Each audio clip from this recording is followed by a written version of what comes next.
Hi అండి. నమస్తే. నేను మీ Lakshmi. Welcome back to our channel.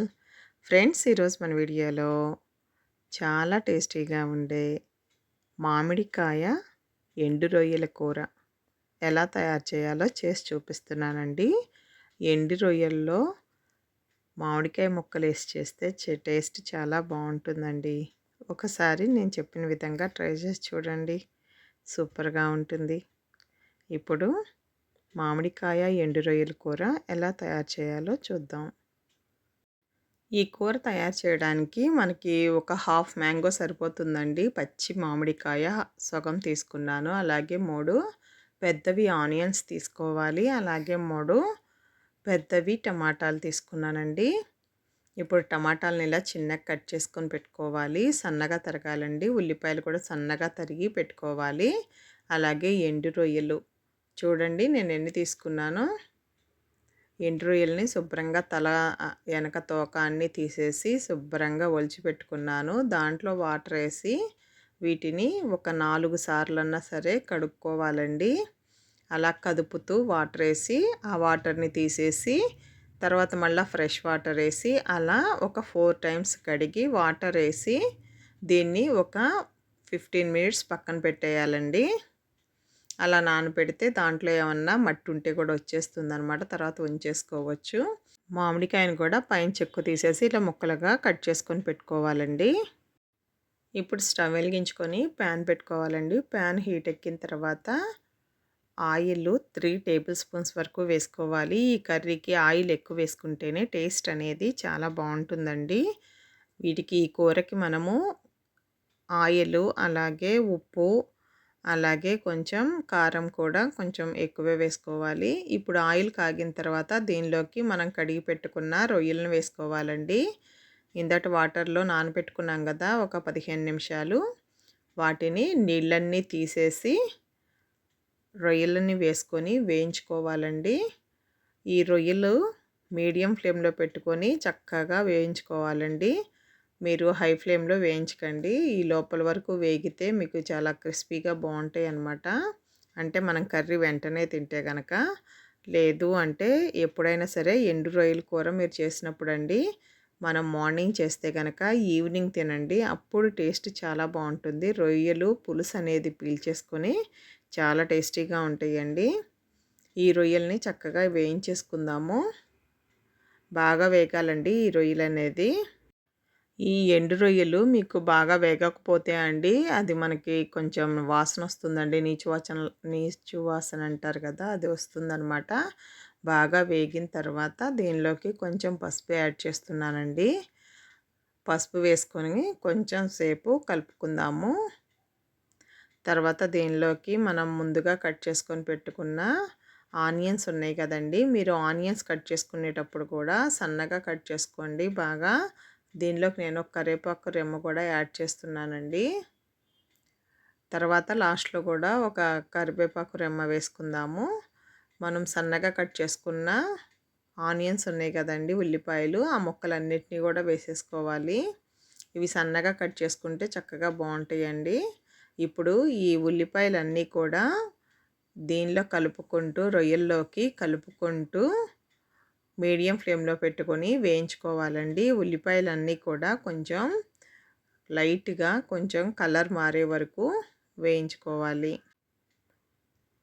వీటిలో మనం సన్నగా ఒక 6 పచ్చిమిరపకాయలని నేను కట్ చేసుకున్నానండి. ఆ కట్ చేసుకున్న ముక్కలను కూడా యాడ్ చేసేద్దాము. ఉల్లిపాయలతో పాటుగా ఈ పచ్చిమిర్చి కూడా వేగుతాయండి. మనం ఈ కర్రీలో పచ్చిమిరపకాయలు కూడా టేస్ట్ అనేది బాగుంటుందండి వేసుకుంటే. కొంచెం ఎక్కువే వేసుకోండి. నేనైతే 6 పచ్చిమిరపకాయలు తీసుకున్నాను. 6 పచ్చిమిరపకాయలు కూడా చాలా కారంగానే ఉన్నాయండి. మనం చేసే ఈ కర్రీలోకి ఉప్పు కారాలు కొంచెం ఎక్కువ ఉంటేనే బాగుంటుంది. అట్లనే ఉప్పు మరీ ఎక్కువ వేసేసుకోకండి. ఎందుకంటే ఎండు రొయ్యలు కదా, వాటిల్లో కొంచెం సాల్ట్ అనేది ఉంటుందండి. ఇప్పుడు సాల్ట్ కూడా యాడ్ చేసుకొని ఈ ఉల్లిపాయలన్నీ కూడా కొంచెం కలర్ మారే వరకు వేయించుకోవాలండి. మీడియం ఫ్లేమ్లో పెట్టుకొని వేయించుకోండి, లేదంటే ఈ ఉల్లిపాయలు మాడిపోతాయి. మనం ఉప్పు వేసాం కదండి, ఇప్పుడు ఈవెన్గా ఇవన్నీ కూడా వేగుతాయి.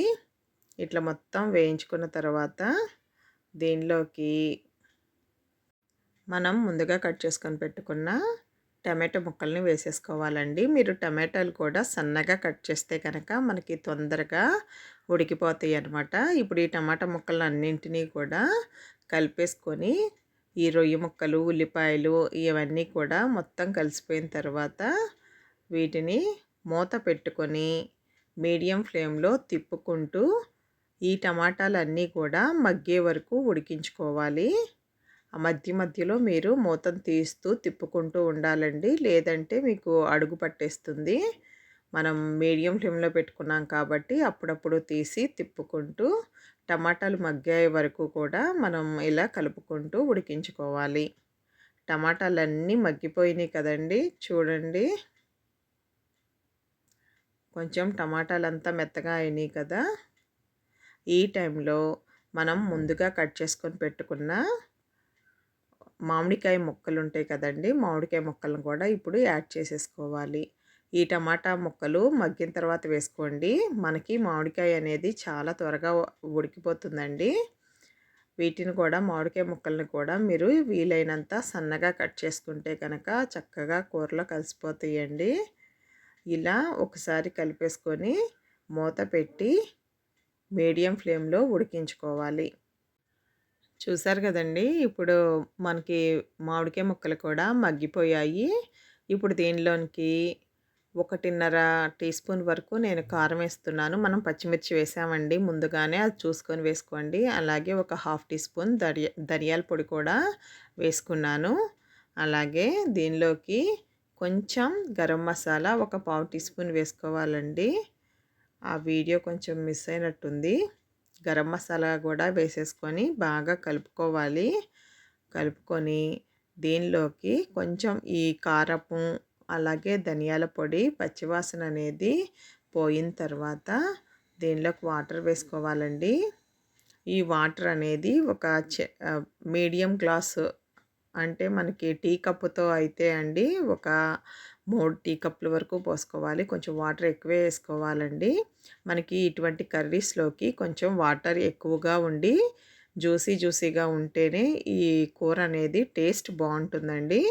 కొంచెం వాటర్ వేసుకొని మూత పెట్టేసి మీడియం ఫ్లేమ్‌లో ఉడకనివ్వాలండి. మధ్య మధ్యలో మీరు మూత తీసుకుంటూ, కలుపుకుంటూ మనకి వాటర్ అనేది ఒక 1/4 వరకు మిగిలేలాగా చూసుకొని అప్పుడు దాకా మనం మూత పెట్టి కలుపుకుంటూ ఉడికించుకోవాలండి. మనకి ఈ కూరలో వాటర్ అనేది ఉంటేనే మనకి టేస్ట్ అనేది బావుంటుందండి.